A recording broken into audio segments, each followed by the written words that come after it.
Alright, hello everyone. Merry Christmas. I hope everyone appreciates my Christmas sweater and Christmas hat. I actually just recorded a whole video, but well, not a whole video, most of a video. And then there was like a weird ass noise and my mom walked in and it was just way too discombobulated for me, so I would really love to actually give you a concise video, especially if you're dedicating precious time on Christmas Day to watching any part of this. If you are, thank you. If you are new here, thank you for watching. My name is Reagan. Please like, subscribe, comment, let me know what you think of the video. If you have any suggestions for other things to talk about, I'll be happy to talk in the comments about anything. It also helps the algorithm, obviously, and I want to kind of get my videos out to people as much as I can because I truly do just want to help and make an impact based on all the things that I've learned in the past year. So if you would do that, I would really appreciate it. And if you're coming back again for another week, thank you so much for being here. I think this is going to be another short and sweet episode. I hope. But it's so exciting to think that we're near the end of the year because next year I want to do so many things, guys. I want to do so many things. And today I kind of wanted to talk about it. It's what I just talked about in my take one of my YouTube video because I swear to God, if there's another distraction, I'm actually going to light like on fire. I'm gonna spontaneously combust. Anyways, I was. It's doing it again. Bubble, bubble. My own. I'm okay. Another thing too, if you see the red around my nose and my mouth, it is because I work. I worked a really long week last week, and I do work outside. I have a job in the environmental field, so within an hour of getting home on Friday last week, I came down with a cold, and obviously I still have that cold because it's only been 3 days. It's Monday right now when I'm recording this, so if you see that, please ignore it. Um, but maybe you didn't see it. Now I just brought attention to it. So, oops. Anyways, so today I wanted to talk about victimhood and the role that it's played in my journey, and the realizations I've had about it in the recent past, and how it's kind of like kept me in the same spot. And I also want to talk about stuff with the holidays a little bit, even though a lot of people will probably be listening to this. So sorry if you just heard that. Me swallowing like you're in a fishbowl. But if people are listening to this after the holidays, anyways, I feel like I could help in any circumstance, especially with family and stuff. I'm not saying that I don't. I have a very good relationship with my family, and I know we all know that family really tends to.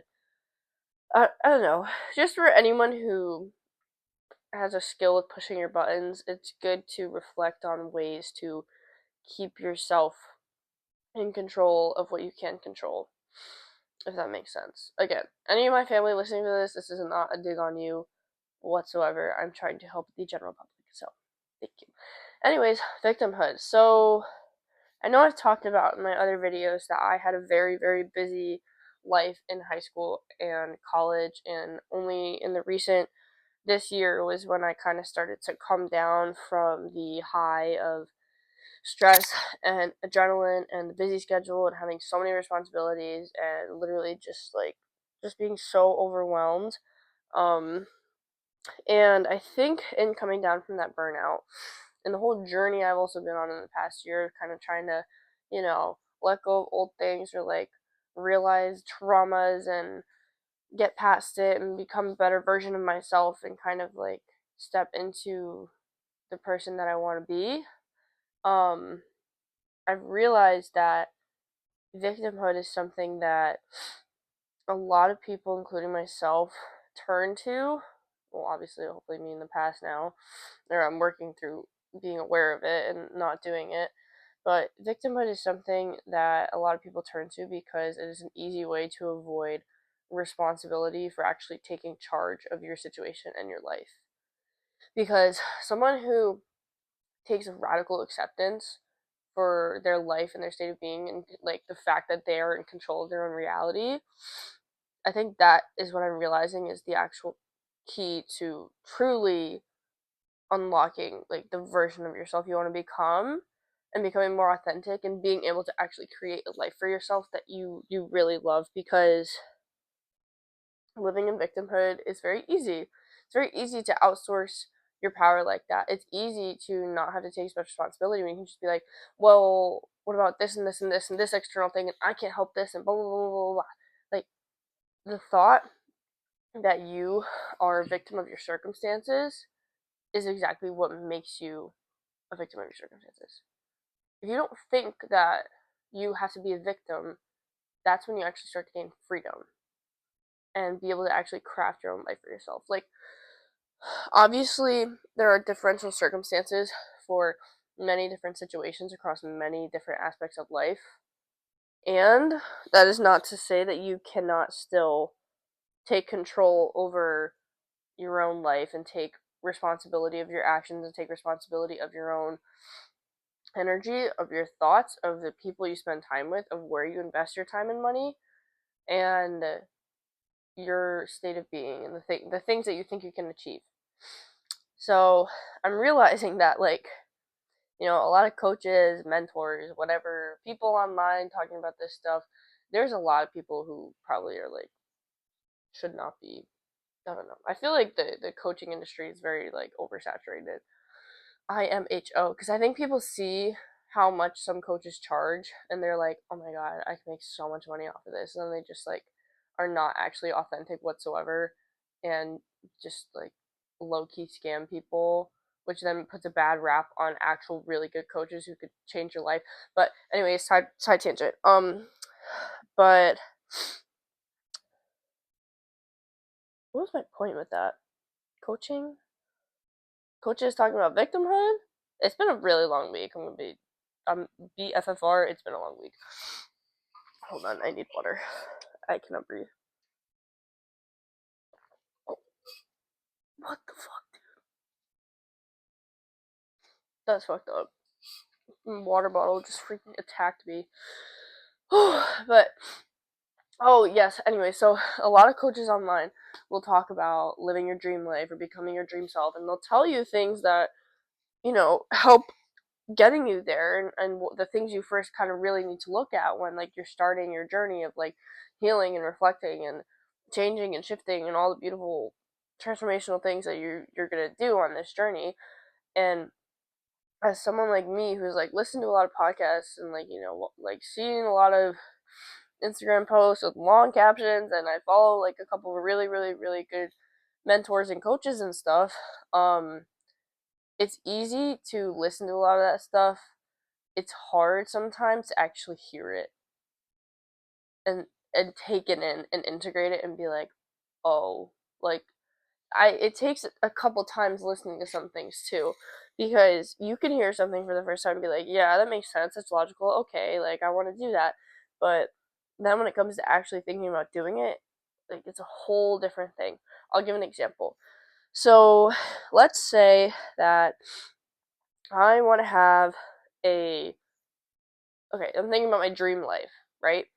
And stereotypical, when you think of like dream life, you probably think of people thinking about super wealthy, rich things, and you say like, I want to, I don't know, have a mansion in the Hamptons, something like that, right? And then you think, okay, perfect, there's my dream life. Like, yay, I have my vision, I have my goal. That's great. But what I'm realizing is, in order to actually get yourself there and take steps towards that goal, you need to genuinely believe that that thing is possible. And I'm not talking just like, yeah, I could do it. Like, yeah, anything's possible in my mentality. Like, you have to convince like every cell in your body that that thing is a reality for you in the future. Like that thing has already happened. That thing is literally so doable for you. And it doesn't have to be a mansion in the Hamptons. It can be anything. But I've heard this so much over the past year of listening to coaches and things like that, and or just other podcasts and people, just whatever. I feel like coaching is a bad rap, which honestly it shouldn't, again, because I used to be so judgmental of it. I'm also an engineer. I'm very like right brain logically minded, and I feel like intuitively thinking about a coach, I'm like, losers, like they just scam people. As I said, some people do probably, but thankfully I haven't encountered any bad ones. Only not like whatever. I'm not going on tangent. I can't do that. No more tangents. But anyways, you really, really, really, really have to believe that the thing is possible. And that's something that a lot of coaches will say. Like, you have to believe it's possible, but like you really, really, really need to believe it's possible. And once you believe it's possible, you got to figure out backwards all of the tiny steps you can take to get yourself more and more and more and more and more aligned with the version of you that has that thing that you want. And those tiny steps happen at like the little small moments of every day. Again, Atomic Habits. If you haven't read it yet, freaking go read the damn book. Like, read the book. But I'm like starting to sweat. God, getting worked up about screaming at you guys to get Atomic Habits. Um, but that's just another example of something that you'll hear a lot, people will say a lot, but then you don't realize that you don't realize like how real it is until you actually start to it just starts to sink in more. I hope that makes any sense to someone. Um, and that's something I've also learned with victimhood is like people will say you need to release being a victim, like you need to take responsibility for your life and actions. Okay, you can do that, or you hear that, and then you think that you're doing that, but then realistically, you could not be doing that at all, or it's not fully sinking in, or like you think you're doing it, but it's not actually the case. And in those circumstances, as I'm realizing right now, like I feel like this is such a big roadblock for people. I mean, it's been a roadblock for me that I'm working through of not staying attached to victimhood because victimhood is really easy to just sink into because it protects you from taking genuine responsibility, like radical responsibility, like for your own life and you, which is a really big responsibility, and especially for someone like me who has had my fair share of having 8,000 fucking responsibilities. I think I have a natural aversion to taking on a lot of responsibility sometimes because I don't want to get back to the unhealthy state that I was at, being so stressed out.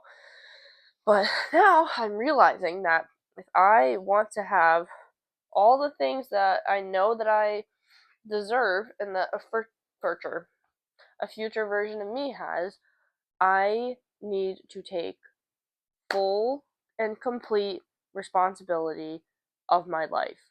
Like every aspect, like actually committing to doing things for myself, for my future, for my goals, not saying like I'm a victim of this circumstance. I can't do that because of this or blah blah blah blah blah blah. Blah. All these little things are like if I do this, then this will happen. Those are all ego-based thoughts, thinking that something's gonna go bad. And I'm trying to get away from that. And that's what I'm realizing really is actually making the shift is just taking responsibility.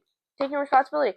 If people don't feel like taking responsibility, that's fine for them. That's fine. Don't take responsibility. Live a normal, comfortable life and be happy. That's what makes you happy. Truly. And be happy. But I want to live a very big life. I have always felt like I was meant for something more on this planet than a normal life. Which sounds, when I say that, that sounds like I'm talking down on people who want to live a more traditional life. I am not. I want everyone to just truly be happy. And for me, I don't think I'd truly be happy and fulfilled unless I try to explore a greater potential for my own creation of my own reality. So, anyways, that's my tangent on victimhood. So actually take responsibility if you want things to change. Don't expect Santa to come through the door with all this magical perfect things to fix your life and then you'll be on your way. Don't expect to buy one course or go to one program and then your whole life is changed and everything's fixed and you don't have to do any work for yourself because someone else did it all for you. You have to be the one to do it and you have to be the one to commit to it.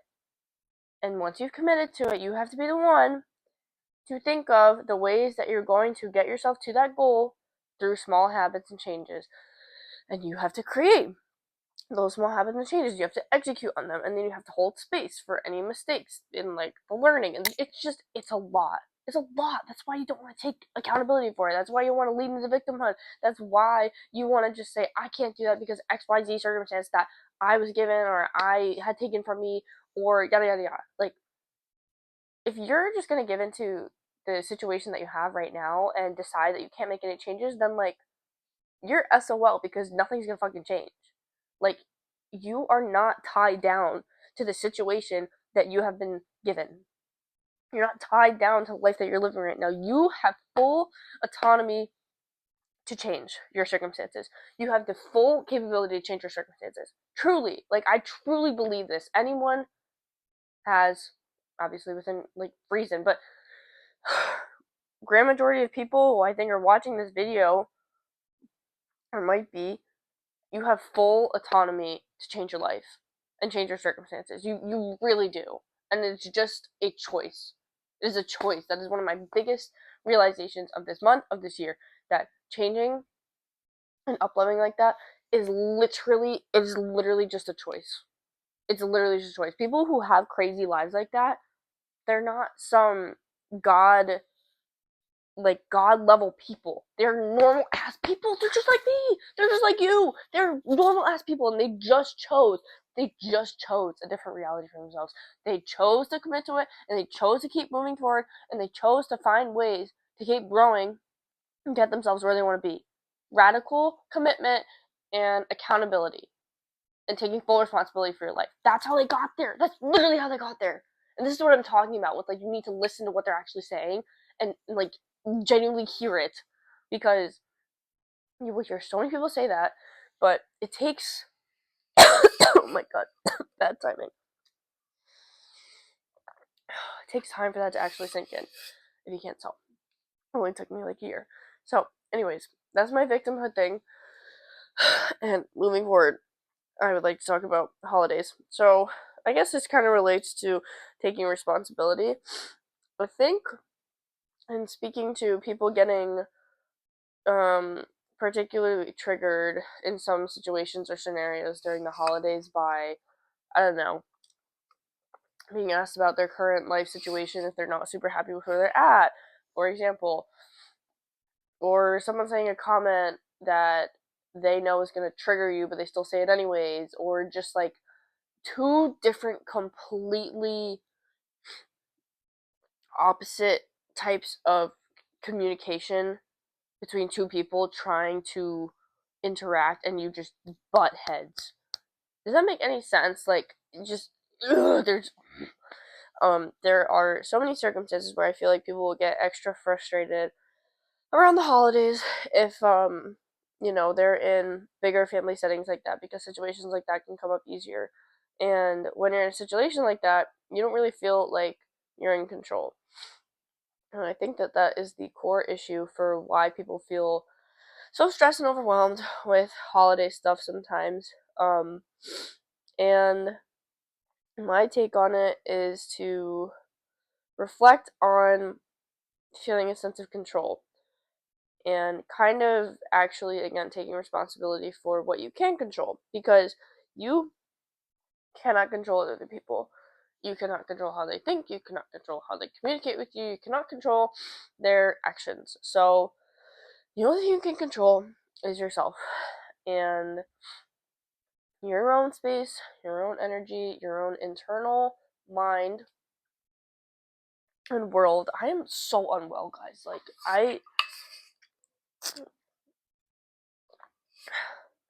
my throat is so dry. But you can only control yourself in your own internal state, and you can control your reactions. And it's better to be more responsive to a situation than to be reactive. Because let's say someone does something, insert thing at family party or celebration that pisses you off. Okay, we're going to take a second, we're going to pause, and we are going to remember something about feeling in control. If you have a reaction, if you freak out, if you have an adverse, like, just like quick, again, reaction, just like, oh my god, just getting so annoyed with something, then the way that I'm kind of thinking about it is like almost like a game, because then it makes me feel a little better of like, if you react like that, you already lost and they already won. And if what's bothering you is not being in control, then why would you give them any type of reaction, whether or not they're trying to induce it, like consciously? Why would you give them a reaction if it's going to make them win? Wouldn't you want to be the one who stays in control? Wouldn't you want to be the one who wins? Don't you want to be the one who actually gets to keep your own peace of mind? Like, why? would you want to outsource your energy and power like that and actually have it taken away from a situation that you already know, even preemptively before going to any of these parties or social gatherings or whatever? Why would you want to preemptively put your energy and time into a space where it could be taken from you through a reaction like that? Why would you? You just gotta I'm sure it's a lot easier said than done. I'm trying to learn a little bit. Again, if my family's watching this, I love you all very much. It has nothing to do with you. You know what I mean? Again, I'm trying to help the people out here.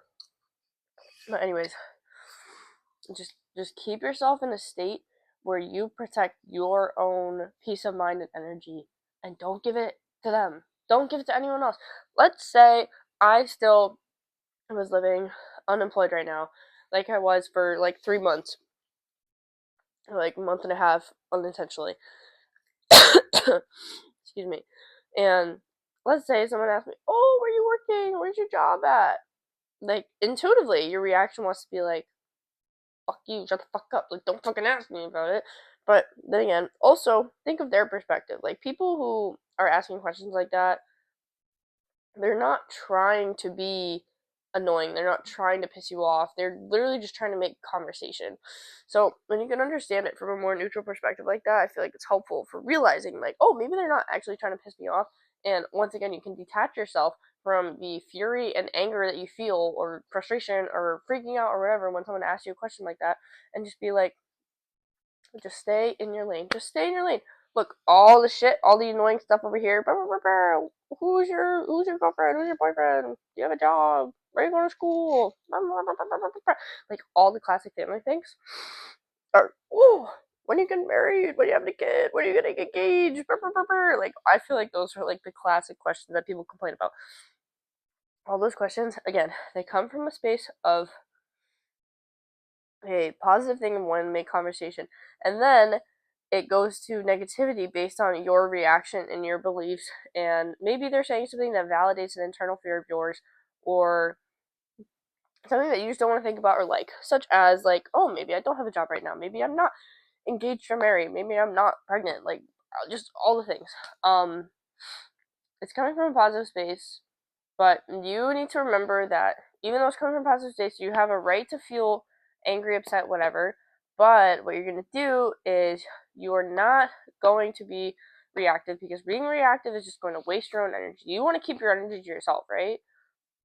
You want to stay grounded and you want to stay in your own mind space with complete energy to yourself to deal with anything as it comes your way.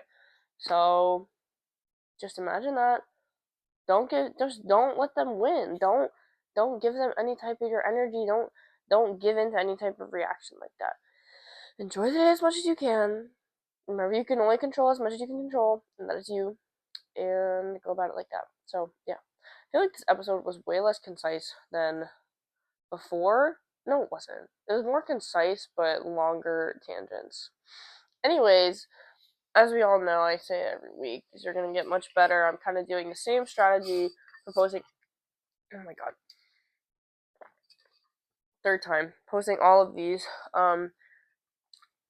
compared to how I want to be when I'm doing this more like professionally. So thank you for being the beta run of my organic era. I appreciate you guys. I am gonna go actually try to recover and take Avocol sinus and get my last minute Christmas cards that I need to get, because I have all my gifts but I forgot I need to get a freaking card. So anyways, thank you guys for watching. Go be your most organic selves. Merry Christmas again. And I hope everyone has a splendid holiday today. Had a splendid holiday yesterday. Splendid holiday season. Whenever you're listening to this is the end of 2024. So I will see you guys for one more episode next week. Oh my god, dude.